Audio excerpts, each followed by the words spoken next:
SRS हर बार आएगा, SRS DFD ER diagram 30 marks का question ये फिक्स होता है इग्नू एग्जामिनेशन में, इसलिए SRS को आज ही डन करना है। जी sir. Sir, which block? Block 1, Okay, which chapter? First chapter, I Okay, think sir. First Thank chapter.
कोई बताएगा SRS के बारे में क्या पढ़ा है?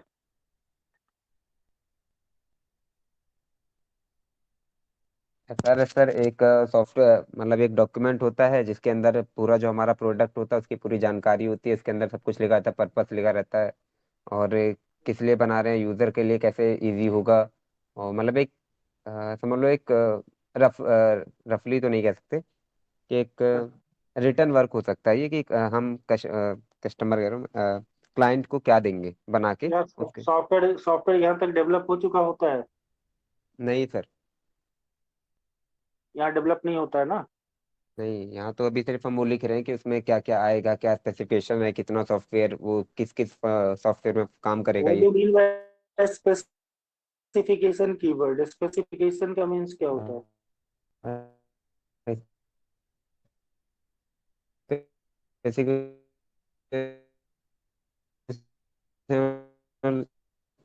मतलब वो क्या करेगा, वो में 11 में सब उसके बेसिकली सॉल्यूशन आएंगे अंदर। हाँ sir. Documentation, basically documentation. It is not a working software, it is only documentation.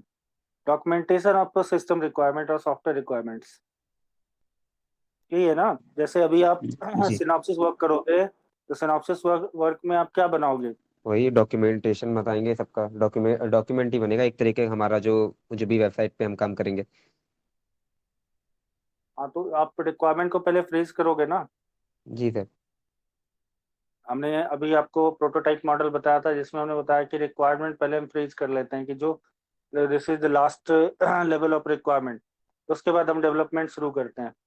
ठीक है। अगर आपके पास रिक्वायरमेंट की स्टडी ढंग से नहीं होती है तो क्या आप सॉफ्टवेयर कंप्लीट बना सकते हो? जी सर।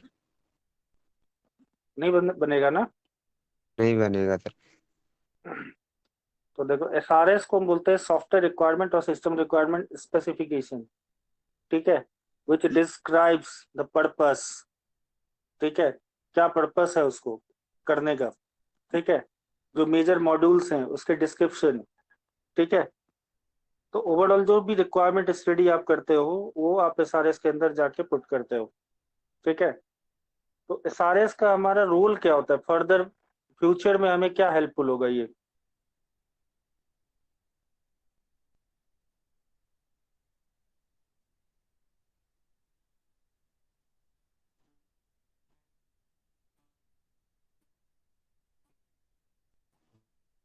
जो सर हम सॉफ्टवेयर बनाएंगे क्लाइंट डेवलपर और सबको जब हम सॉफ्टवेयर बनाएंगे तो उसमें हमें ज्यादा आप दिक्कत देखो नहीं आएगी फिर इसमें चेंज करने के लिए टॉपिक है कुछ भी। 1.2.1 बेनिफिट्स ऑफ SRS।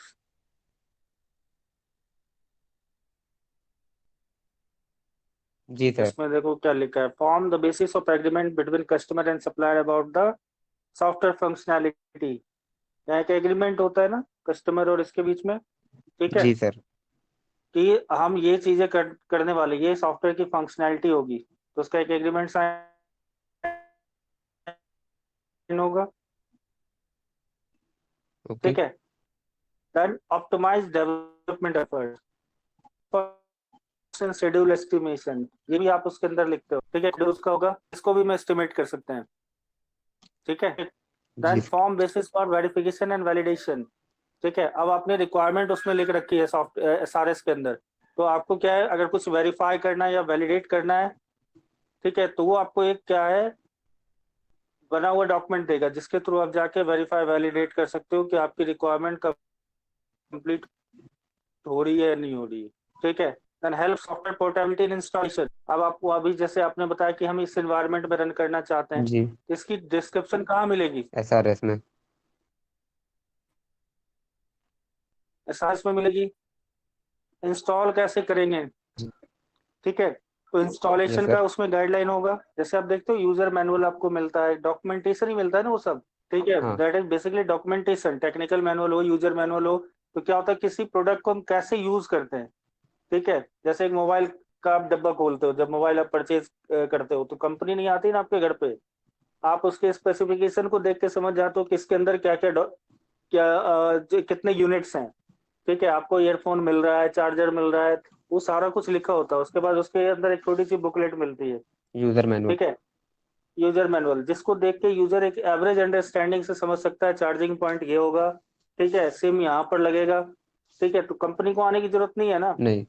तो स्पेसिफिकेशन हमारा जो होता है एक ट्रेनिंग पर्पस भी सॉल्व करता है, कि जो अगर हम कुछ डिस्क्रिप्शन दे देते हैं, ठीक है, तो उसके थ्रू आज से 10 साल के बाद, मानो तुमने आज एक सॉफ्टवेयर बनाया ठीक है। पर्टिकुलर ऑर्गेनाइजेशन के लिए, ठीक है, 10 साल के बाद उसे रीडेवलप करने की जरूरत है, और तुम चला गया अमेरिका, तो यहाँ का डेवलपर जो नेक्स्ट जनरेशन का आएगा, वो कैसे समझेगा कि तुमने किस लॉजिक से उसको बनाया था, क्या रिक्वायरमेंट एनालिसिस की थी, डीएफडी कैसे बनाया था, ईआर डायग्राम कैसे बनाया था, उसी को मॉडिफाई करेगा ना। तुम्हारी जी सर। अंडरस्टैंडिंग को ही वो मॉडिफाई करेगा। तो उसके लिए क्या, वो जाएगा तुम्हारे एसआरएस में।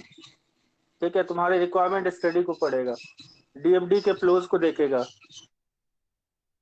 ठीक है, ईआर डायग्राम देखेगा, तुम्हारा वो कॉन्सेप्ट समझ गया कि तुमने इस कॉन्सेप्ट से चलाया। हो सकता है जो आज टेक्नोलॉजी यूज हो रही है 10 साल के बाद वो टेक्नोलॉजी ना यूज हो रही हो, तो क्या करेगा, टेक्नोलॉजी में अपग्रेड कर देगा, नई टेक्नोलॉजी में बन जाएगा, लेकिन कॉन्सेप्ट तो वही है। ठीक है, जी सर। आज से 12-14 साल पहले डॉट नेट पीएचपी कोई नहीं जानता था, मार्केट में लोग जानते थे कि हाँ चीज है, लेकिन इतने वाइड लेवल पे इसको मार्केट में आना, पहले लोगों को डेवलपमेंट में क्या था कि जावा कर लो, ओरेकल कर लो, ठीक है, ये सबसे सेफ जॉब मिलेगी। अभी जावा की तरफ कोई जाता नहीं है, जावा उसको बड़ा लेंदी लगता है उसमें एंट्री मारने में। तो हर समय में टेक्नोलॉजी का नया नया एडवांसमेंट होता रहता है। अभी देखो एआई की तरफ लोग जा रहे हैं, तो हमारा प्रोजेक्ट अब एआई की तरफ जा रहा है। धीरे धीरे कुछ नई चीज और मार्केट में आएगी, जो कि और बेटर अंडरस्टैंडिंग देगी। ठीक है, इजी होगा लोगों को समझना, उस पर कोडिंग करना। ठीक है, तो सारे हमारे लिए बहुत हेल्पफुल है। अगर हम कुछ इनहांस भी करना चाहते हैं, उसमें कई नए फीचर्स ऐड करना चाहते हैं,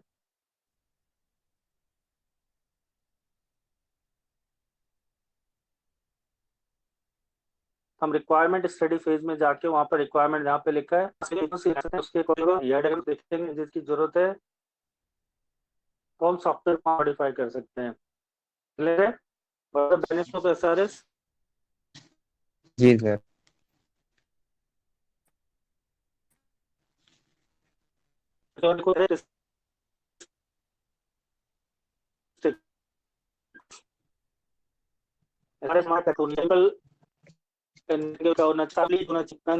होना चाहिए, हमको क्या करना चाहे तो वो फ्लेक्सिबिलिटी भी देके हम उसको कुछ मॉडिफिकेशन कर सकते हैं।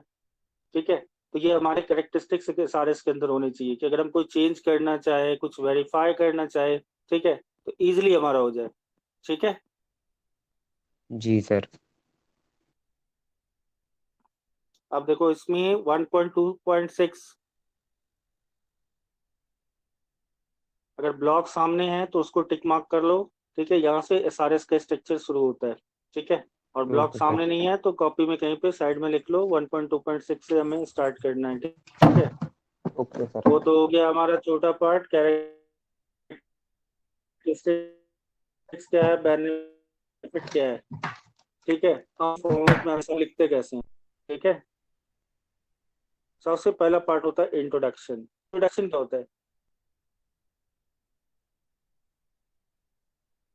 जब आपने एक सॉफ्टवेयर बनाया, बनाने के लिए, ठीक है,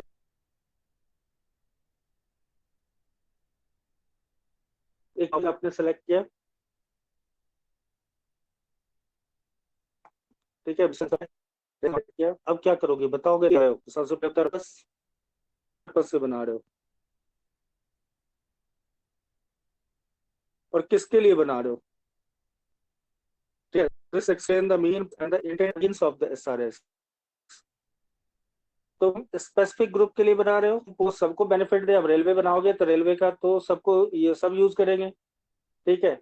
लेकिन अगर स्पेसिफिक कोई चीज बनाओगे किसी पर्टिकुलर डिपार्टमेंट के लिए, तो उसका ऑडियंस वहीं तक लिमिटेड होगा। मानो किसी गवर्नमेंट सेक्टर के लिए बनाओगे तो उसका ऑडियंस वहीं तक है, ठीक है। वो अपने इंटरनल यूज के लिए कोई सॉफ्टवेयर बनवाना चाहते हैं तो उसका ऑडियंस वहीं तक है।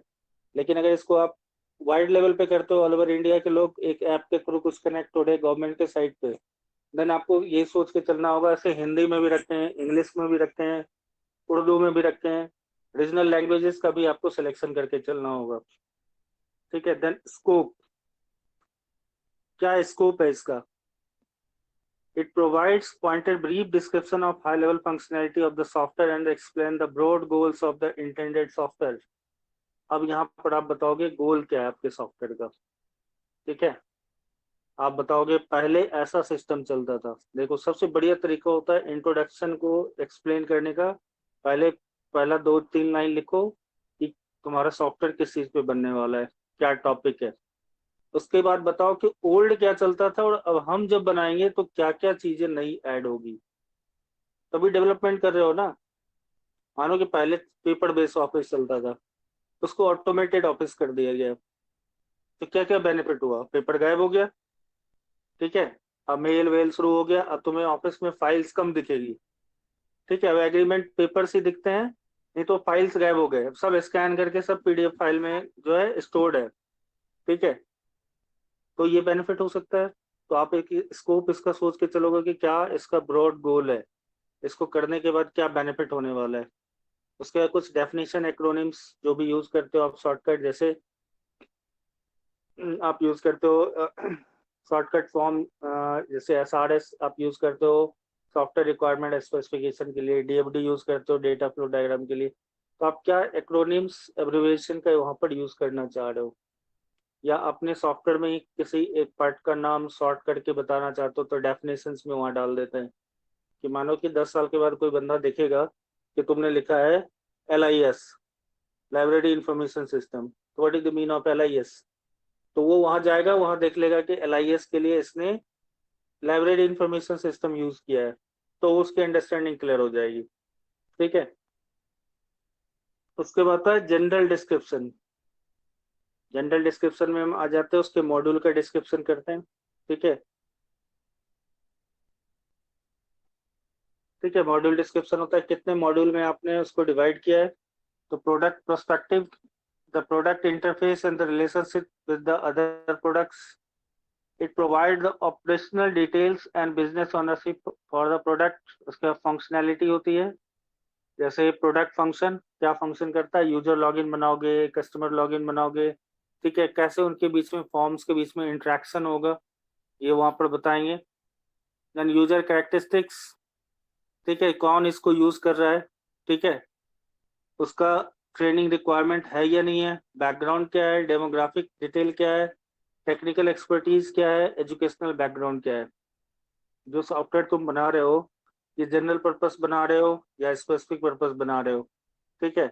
अगर तुम एक स्पेसिफिक पर्पस बना रहे हो तो ये देख के चलोगे कि अगर तुमने कमांड बेस्ड सिस्टम बनाया है तो उसको यूज करने वाला बंदा टेक्निकली साउंड तो होना चाहिए, ठीक है, उसको कमांड चलाना तो आना चाहिए। जीयूआई बेस्ड चला रहे हो तो जीयूआई बेस्ड में कोई प्रॉब्लम नहीं है, ठीक है। तो उसके हिसाब से आप यूजर कैरेक्टरिस्टिक्स निकालते हो।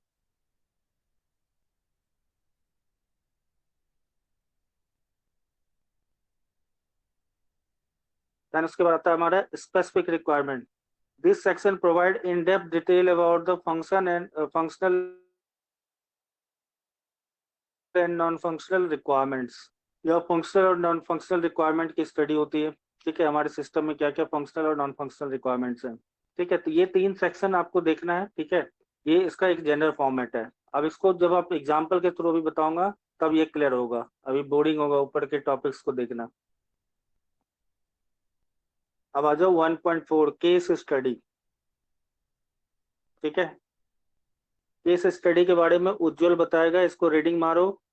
एक्स बिजनेस प्रॉब्लम स्टेटमेंट, ठीक है, ये क्या बोलना चाहता है, किस तरीके का एसआरएस बनवाना चाहता है, एक बार रीड आउट करो और इसको बताओ कि करना क्या चाहती है कंपनी, इसी का एसआरएस बनाना है। बाकी सारे लोग रीडिंग करो, किसी से भी मैं पूछ सकता हूँ कि ये किस पर्टिकुलर प्रॉब्लम के लिए एसआरएस बनवाना चाहता है, ठीक है। विक यस सर। प्रॉब्लम स्टेटमेंट समझ में आया? जी सर। क्या करना चाहती कंपनी, किस टाइप का प्लेटफॉर्म बनेगा? हाँ सर, अभी तो इन लोगों के लिए फ्रेश स्टार्ट है बिकॉज इन लोगों का ऑनलाइन प्रेजेंस नहीं है। हम्म, उनके जो कंपटीटर है उन लोगों का ऑनलाइन प्रेजेंस है। इनका सर्वे में यही बता रहे हैं दैट उनके ऑनलाइन प्रेजेंस होने की वजह से उनके सेल्स ज्यादा है, so they also want to go online. इसलिए वो लोग एक प्लेटफॉर्म तैयार करना चाहते हैं, सॉफ्टवेयर तैयार करना चाहते ये हैं। एट वंस पूरा करना चाह रही है या मॉड्यूल में करना चाह रही है? सर एट वंस, बिकॉज उन लोगों के पास अभी है नहीं, उनको इन्वेंटरीज अपलोड करना है, कस्टमर सर्च करे और चेकआउट करे, प्राइसिंग डिटेल्स आए, सो एक ही बारी में वो लोग इस चीज को अपलोड करना मींस ऑनगोइंग करना चाह रहे हैं।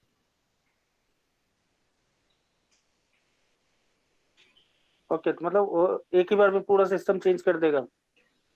चेंज सर, उनके पास सारे इन स्टोर फैसिलिटीज हैं, ऑनलाइन प्रेजेंस नहीं है, तो उनके लिए तो सॉफ्टवेयर नए सिरे से ही बन रहा है। हम्म। ये तो अगर उसके पास ओल्ड सिस्टम चल रहा था, ये नया सिस्टम वहाँ इंस्टॉल कर देगा, एक ही बार में पूरा सिस्टम ही चेंज हो जाएगा। तो अगर ये सिस्टम फेल हो गया तो फिर कैसे रिकवर करेगा अपना पुराना काम, क्योंकि उसको तो एक्सपीरियंस है ही नहीं, इस नए सिस्टम का तो एक्सपीरियंस है ही नहीं। नहीं है सर, बट सर ये तो मुझे जितना लगा सर, मैं रहा हूँ ओके ओके, देखो जो समझ रहे हो इसलिए तो बोल रहा हूँ कि क्रॉस क्वेश्चन मैं इसीलिए कर रहा हूँ कि उसको समझो ठीक से, ठीक है, जी जी सर। क्योंकि इसके बाद आप सॉफ्टवेयर ही पूरी जिंदगी बनाओगे, ठीक है, फिर ये पेपर पढ़ने का मौका नहीं मिलेगा, जी सर। ठीक है। इसके बाद डेवलपमेंट करोगे थेरेटिकल नॉलेज, इसके बाद कभी भी तुम्हें इस पेपर को पढ़ने का जो है ना मौका नहीं मिलेगा। इसलिए क्रॉस क्वेश्चन कुछ करते कुछ भी जवाब दे दिया करो सब, ठीक है। जी सर। यस, हाँ ठीक है। नेक्स्ट, रैंडम सिलेक्शन, विकास वर्मा। विकास वर्मा, यस सर। हाँ पढ़ा आपने इसको? Yes sir. वो क्या समझ में आया? सर मुझे मुझे भी यही समझ में आया कि मतलब एक कोई रेंटल कंपनी है, वो अपनी क्या कहते हैं, जैसे उनका एक स्टोर है, तो वो उनका वो करना चाहते हैं कि मतलब वो अपनी जो सेल्स है वो बढ़ाना चाहते हैं, सेल्स पर विजिट जो है वो बढ़ाना चाहते हैं, और कस्टमर सेटिस्फेक्शन को मीट करना चाहते हैं। और तो पहले इनका कैसा काम चलता था, ऑफलाइन या ऑनलाइन? ऑफलाइन। ऑफलाइन, तो अब ये अपने को ऑनलाइन लाना चाहते हैं। हम्म। ओके ओके, यस दे बोले तो करते हैं। तो उसने डिसाइड किया develop an online commerce platform in iterative fashion.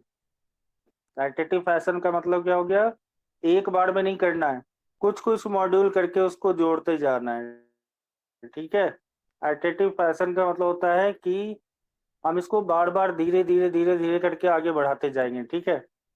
The first citation allows customer to search for a product to view the product को व्यू कर सकते हैं, उसके सकता है, और पेमेंट करके बाहर निकल जाए, ठीक है। In future iteration. There are plans to enhance this by adding mobile specific application. तो अभी वो इस तरीके से काम करना चाहता है कि ये 3 बेसिक फंक्शनैलिटी चल जाए और आगे फ्यूचर में, ठीक है, वो चाहता है कि हम अपनी कंपनी का जो है ना ऐप निकाल देंगे, ठीक है। तो ऐप डेवलपमेंट कर देंगे तो क्या होगा, हर लोगों के फोन में अवेलेबल रहेगा, जैसे क्या जिसको जब रिक्वायरमेंट होगी वो फोन से भी ऑर्डर कर सकता है, ठीक है। तो ये सेकेंड आइटेशन है। फ्यूचर आइटेशन में उसने ऐसा सोचा है, ठीक है, कि हम प्रोजेक्ट को इस तरीके से आगे बढ़ाएंगे, ठीक है। तो इसके लिए उसे एसआरएस बनाना है। तो देखो, फर्स्ट है हमारा इंट्रोडक्शन। इंट्रोडक्शन में हम सबसे पहले पर्पस लिखते हैं। The purpose of SRS to define the system under development, namely XYZ online. Audience कौन है इसका, साइट एडमिनिस्ट्रेटर, एंड यूजर, ठीक है, साइट का एडमिनिस्ट्रेटर और एंड यूजर है। और अदर जो इसके ऑडियंस होंगे वो डेवलपमेंट टीम होगी, बिजनेस एनालिस्ट होगा, डिजाइन टीम होगी, ठीक है, बाकी जो टेक्निकल टीम्स होंगे। स्कोप क्या है इसका, देखो जब भी एसआरएस लिखते हैं ना, पर्पस और स्कोप को अगर क्लियरली डिफाइन कर दिया ना, तो हमारा एसआरएस समझो 60% हो गया, ठीक है। बाकी चीजें तो फॉर्मेट भरने के लिए होती है। स्कोप क्या है, हम किस स्कोप से बनाने की, क्या बेनिफिट देगा। तो XYZ was envisioned by executive management as a part of their overall sales strategy after discovering that there is a huge scope for increasing sales by selling the product online. तो उसने identify किया कि अगर हम इसको online कर लेते हैं तो हमारे पास ह्यूज स्कोप होगा कि अपने सेल को बढ़ाने के लिए। तो गोल्स इसने क्या बनाया, फर्स्ट कि हम इसको क्या करते हैं, $20 से $25 तक लेके जाते हैं, ठीक है।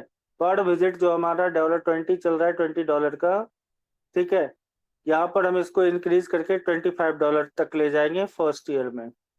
तो ग्रोथ कितना हुआ, ₹5 बढ़े, मतलब 25% ग्रोथ लिया ना, 20 से 25 तक, ठीक है। तो 25% कम नहीं होता किसी कंपनी का ग्रोथ, ठीक है। अगर इस तरीके से अगर बढ़नी शुरू हो जाए कंपनी, तो हर कंपनी 3 साल में जो है डबल हो जाएगी, ठीक है। तो ग्रोथ होता है 5%, 7%, 8%, 10%, ठीक है। और किसी किसी साल माइनस भी जाता है, ठीक है। तो माइनस प्लस करते हुए कंपनी को लग जाते हैं 8-10 साल डबल करने में। Then increase customer satisfaction from 40% to 60% within 1 year. अब क्या होता है, लोग दुकान तो खोल लेते हैं लेकिन कस्टमर संभाल नहीं पाते, ठीक है। तो कस्टमर संभाल नहीं पाते मतलब जितना विजिट हुआ वो दोबारा विजिट हुआ कि नहीं तेरे यहाँ, ये भी तो देखना है। तो उसके लिए क्या होता है, कंपनी ऑफर निकालती है, उसके रेगुलर टच में रहती है, अपना प्रोडक्ट बेच दिया, उसका फीडबैक लेते रहती है कि ये प्रोडक्ट आपको कैसा लग रहा है, कोई प्रॉब्लम है तो उसका फीडबैक लिखती है, फिर उसको वो सॉल्व भी करती है। उस किसी कस्टमर ने अगर कोई प्रॉब्लम रेज किया है तो उसको सॉल्व भी करती है। तो वो सेटिस्फैक्शन लेवल को 40% से 60% फर्स्ट ईयर में करना चाहता है, ठीक है। 100% तो कोई नहीं कर सकता है वन टाइम, तो 20% इसमें इंक्रीज करना चाह रहा है, क्योंकि कस्टमर सेटिस्फैक्शन बढ़ेगा तो ऑटोमेटिक एक हिट बढ़ जाएगा इधर सेल में, ठीक है। The next, increase customer loyalty from 10% to 15% with in 1 year. Customer loyalty बढ़ानी है 10% से 15%, ठीक है, जो टिके हुए कस्टमर है। Then next, following the high level functionality in scope of the project, develop XYZ online platform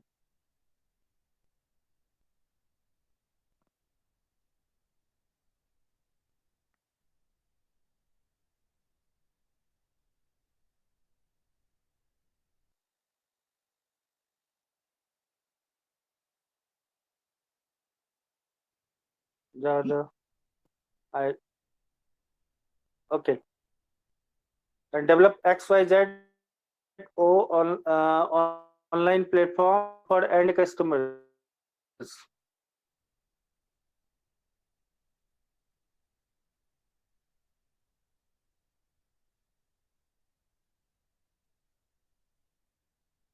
XYZ site admin कौन है, एडमिनिस्ट्रेटर है, ठीक है। Who maintains enhance XYZ online, stakeholder, जो इसमें who has a business and other interests in XYZO including sales team, IT team, system team. Acronym देखो बनाया ROI, जहां पे लिखा होगा return on investment, SDLC means software development life cycle, MSIE means Microsoft internet explorer. ये acronym आप खुद से बनाते हो, लिखते हो, ये इतना बड़ा बड़ा लिखने से बचना है तो इन वर्ड्स को यूज कर लेते हैं, ठीक है। अब देखो जनरल डिस्क्रिप्शन, प्रोडक्ट पर्सपेक्टिव, कैसे इसका इंट्रैक्शन हो रहा है। एक प्रोडक्ट का डेटाबेस है, वेब सर्वर है और वेब सर्वर है। इनका इंट्रैक्शन नीचे इन्वेंट्री, ERP और प्राइसिंग सिस्टम से हो रहा है, और एक प्रोडक्ट के डेटाबेस से ये डेटा एक्सेस कर रहा है, ठीक है। जब भी आप ऑर्डरिंग करोगे या कोई पेमेंट होती है, ठीक है, या उसको व्यू करेगा तो ये इन सारे डेटाबेस से इंटरेक्ट करेगा, ठीक है। Then second 2.2 product functions, line चार लाइन डिस्क्राइब कर देते हैं, ठीक है। प्रोडक्ट फंक्शन में सर्च का मॉड्यूल होगा। सर्च क्या करता है, users will be able to search using various product attributes, system would display the product matching their current search result into shopping cart। ऐसे करते हो ना अमेजोन या किसी भी ई कॉमर्स के प्लेटफॉर्म पे, जो भी आपको अच्छा लगता है उसे शॉपिंग कार्ट में डाल लेते हो। देन चेकआउट, अगर उसे रियल में आपको परचेज करना है तो फिर क्या करते हो, उसको आगे बढ़ाते हो, उसका पेमेंट का विंडो आता है, जहाँ पे आप क्रेडिट कार्ड से करो या नेट बैंकिंग से करो, ठीक है, ये ऑप्शन आएगा। और सक्सेसफुल जब आपका हो जाता है पेमेंट तो ये आपको वहां से बाहर कर देता है। यूजर कैरेक्टरिस्टिक्स, कौन कौन यूजर है, ऑनलाइन यूजर्स है, साइट एडमिनिस्ट्रेटर है, ठीक है। कौन कौन एक्सेस कर रहा है, जो XYZO का कस्टमर है वो will access the system online, ठीक है।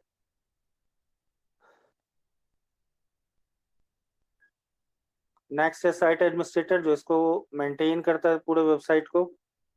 अब देखो constants, following are the main constant. अगर आप कुछ कॉन्स्टेंट लगाना चाहते हो फर्स्ट साइटेशन में तो आप देते हो यहाँ पर initial release only allow maximum 10,000 product in search result. अभी आपने छोटा डेटाबेस के लिए सोचा है तो 10,000 से ज्यादा प्रोडक्ट जो है ना सर्च रिजल्ट में नहीं आना चाहिए, ठीक है, due to restriction impose by pricing and inventory system, नहीं तो ओवरलोडिंग बढ़ जाएगी। उसके बाद initial release is only supported on MSI या आपने ये भी सपोर्टेड होगा वो, ठीक है। Browser XYZ does not work without JavaScript support, ठीक है, ये कांस्टेंट दे दिया आपने जहां पर ये लिमिटेशन आप लगाते हो।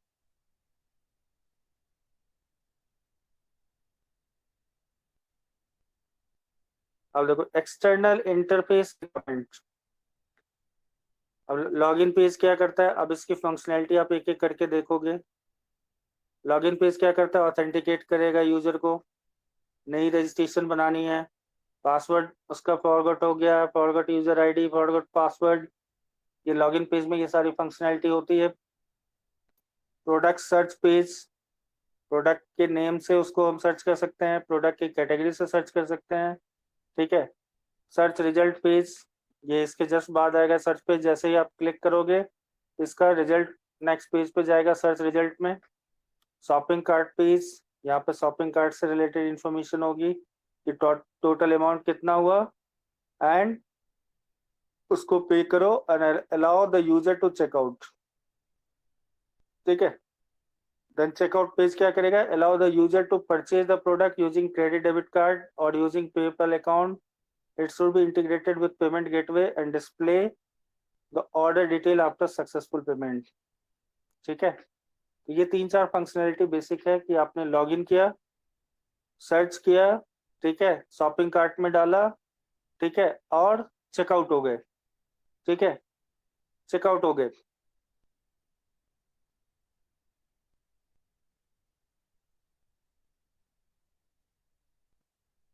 ठीक है, यहाँ तक कहानी समझ में आ रही है सबको? जी सर।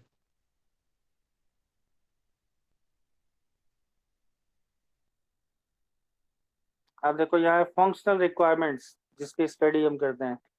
लॉगिन ऑपरेशन की फंक्शनल रिक्वायरमेंट 3.2.1। लॉगिन ऑपरेशन की फंक्शनल रिक्वायरमेंट क्या होनी चाहिए, इसमें देखो है कि user click on login button, system should authenticate and create a valid user session. ठीक है, अगर उसका यूजर आईडी पासवर्ड इनकरेक्ट होता है तो उसके पास मैसेज आता है। ठीक है, एक्सेप्शन सिनेरियो में देखो नीचे, अगर वो 3 बार से ज्यादा पासवर्ड डाल देता है तो उसका वो कुछ टाइम के लिए ब्लॉक हो जाता है, फिर वो 24 आवर्स के बाद या 6 आवर के बाद जो लिमिटेशन आपने डाल रखी है, मतलब वो आइडेंटिफाई करता है कि अनऑथराइज एक्सेस हो रहा है, तो क्या करता है कुछ देर के लिए जो है उसको टर्मिनेट कर देता है उसका सेशन, बोलता है कि भैया तुम आना 3 घंटे 6 घंटे के बाद। ठीक है, तो these are functional requirement. Search operation की फंक्शनल रिक्वायरमेंट क्या होगी कि रिट्रीव करे वो जो डेटा हमें चाहिए। ठीक है, और रिट्रीवल कैसे हो, उसका प्रोडक्ट का नाम, प्रोडक्ट डिस्क्रिप्शन। ठीक है, मैचिंग रिकॉर्ड्स को दिखाए।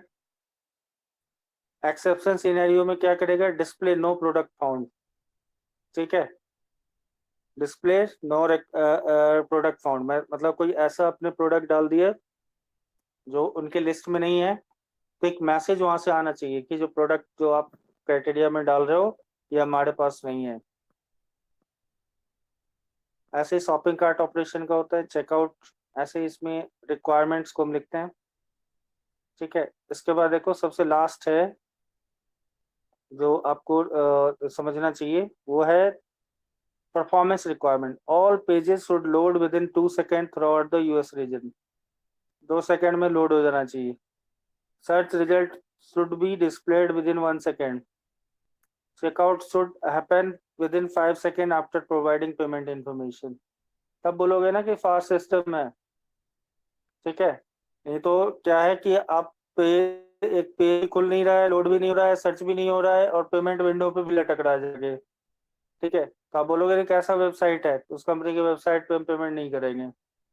ठीक है, तो ये 3 चीज है, परफॉर्मेंस रिक्वायरमेंट होनी चाहिए। ठीक है, आई थिंक कुछ हद तक क्लियर हुआ होगा आप लोग का। जी सर। यहाँ आपका SRS कंप्लीट होता है, एक केस स्टडी के थ्रू आपने समझ लिया।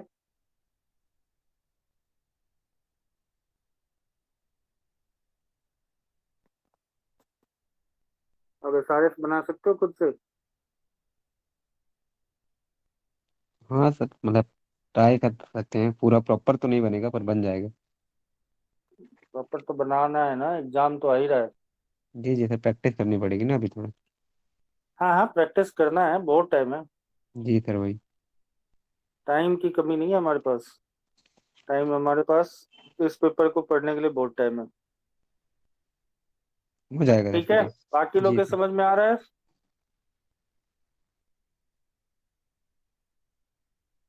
Yes sir. कितने ब्लॉक कंप्लीट हो गए लगभग ये चैप्टर।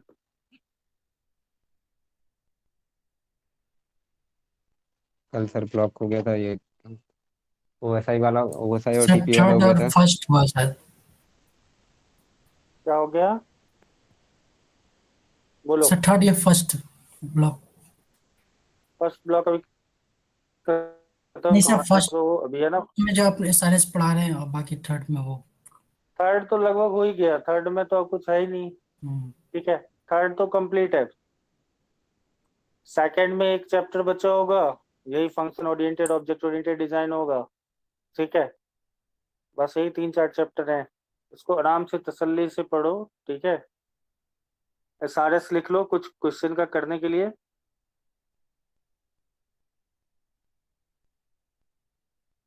रेलवेज लिख लो,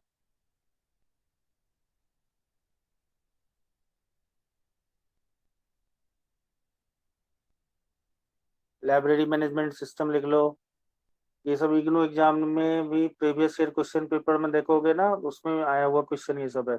और इसमें देखो क्वेश्चन पेपर की खास बात क्या होती है, BCS 51 में जो केस स्टडी से ये SRS करवाएगा ना, उसी का DFD देगा, उसी का ईयर डायग्राम देगा।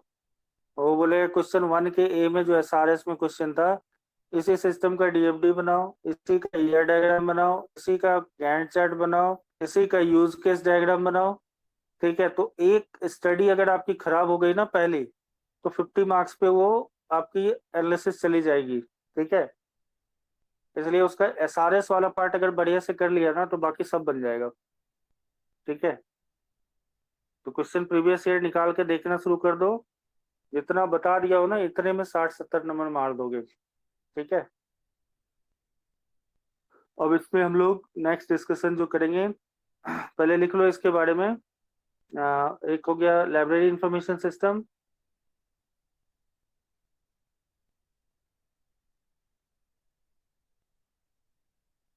लाइब्रेरी हो गया, railway reservation system,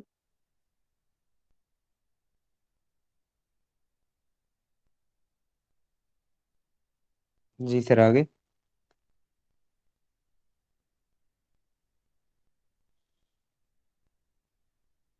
hospital management system,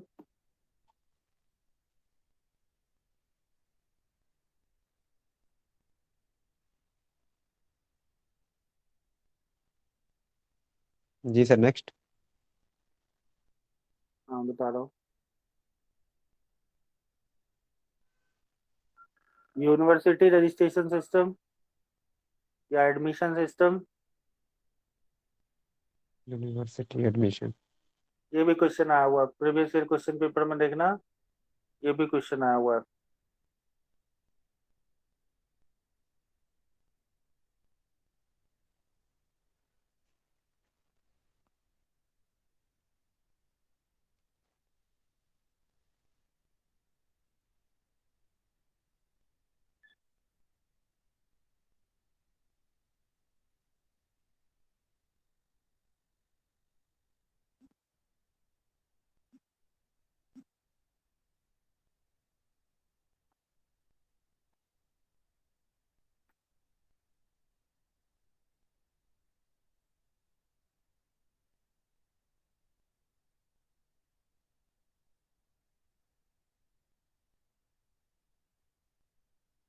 ठीक है, एक अब इसको रीडिंग मारो आप लोग बैठ के क्लास में, कोई प्रॉब्लम होती है तो आप पूछते जाओ बीच में।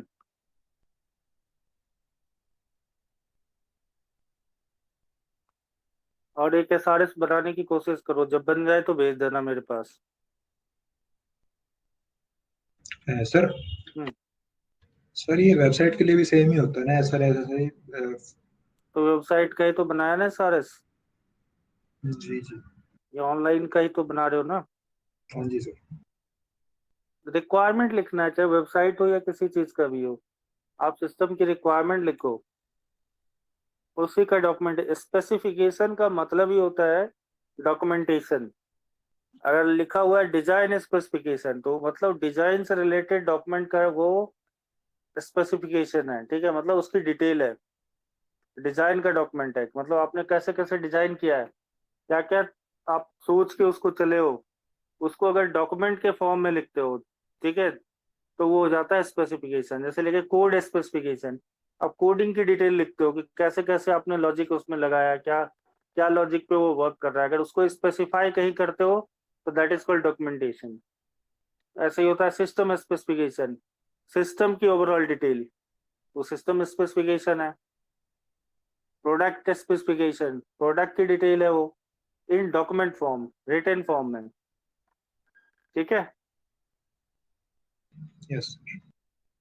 एसआरएस बनाओ। ठीक है, असाइनमेंट इवेल्युएशन में डाल दूंगा ये, अगर एसआरएस बना दिया तीनों तो।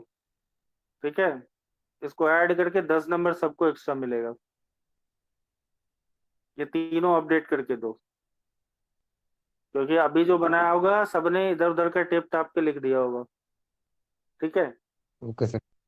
ठीक है ना। सर किया ही नहीं अभी तो। अब किया नहीं तो खुद से बनाओ, जी सर। जी सर। मेरे पास ही आएगा, मेरे पास ही आएगा ये सॉफ्टवेयर इंजीनियरिंग एंटी वेंटी का। बनाओ, अगर बना दिया इसको तो मैं उस डॉक्यूमेंट को मानूंगा ही नहीं, वो तो चलो फॉर्मेलिटी वर्क हो गया, क्योंकि उसमें भी तो यही बनाने के लिए दिया होगा।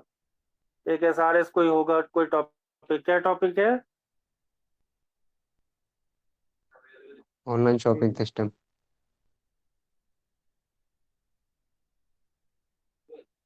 नहीं क्या है टॉपिक उसका, SRS का assignment? Online shopping system sir.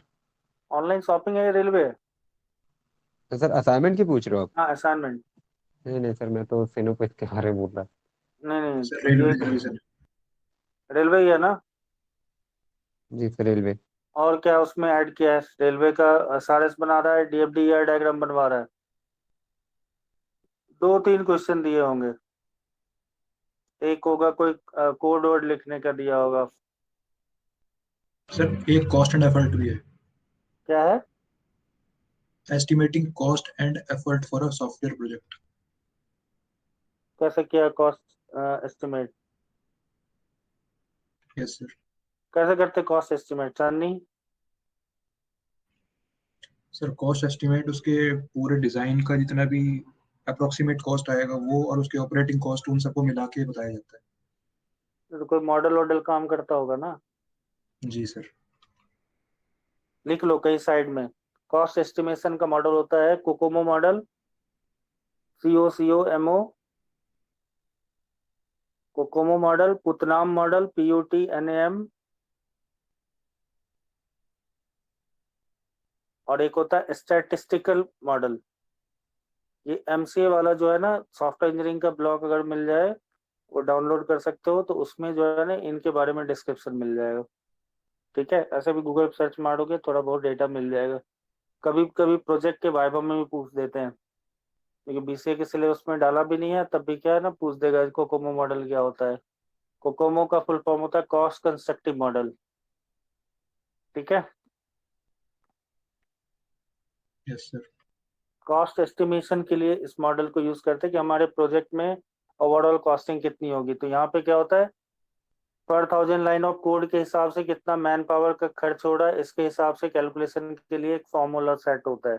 ठीक है, उसके हिसाब से जो है आपका सॉफ्टवेयर इंजीनियर या जो कॉस्ट एस्टिमेटर होता है वो निकालता है कि जो ओवरऑल प्रोजेक्ट की कॉस्टिंग क्या होगी। ठीक है, तो सॉफ्टवेयर इंजीनियरिंग में मॉडल्स हर चीज के हैं। ठीक है, मॉडल्स का मतलब क्या है कि बने हुए प्रिंसिपल्स हैं जो पहले किसी इसके साइंटिस्ट ने पहले इस मॉडल को बना रखा है, तो इसको आगे हम लोग फॉलो किए जाते हैं। अब न्यूटन ने एक रूल बना दिया तो न्यूटन का रूल चल रहा है ना। जी सर।